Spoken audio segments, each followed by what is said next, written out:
Kindly इसको पीछे कर नहीं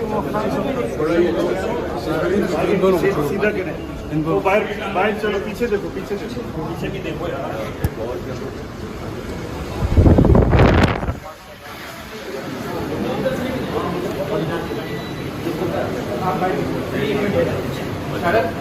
अल्हम्दुलिल्लाह चाचा ठीक हो गया।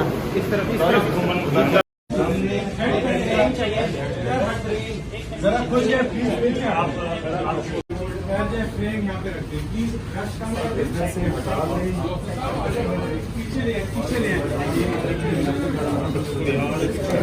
तो फैसल इनको पहले खड़ा कर लेते हैं उसके बाद गाड़ी में करते हैं। एक मिनट तो वीडियो लाइक करना मत भूलिएगा, सब्सक्राइब बटन पर क्लिक करें और बेल के निशान पर भी क्लिक करें ताकि हर वीडियो आपको मिल सके। अपना ख्याल रखिएगा। अल्लाह हाफ़िज़।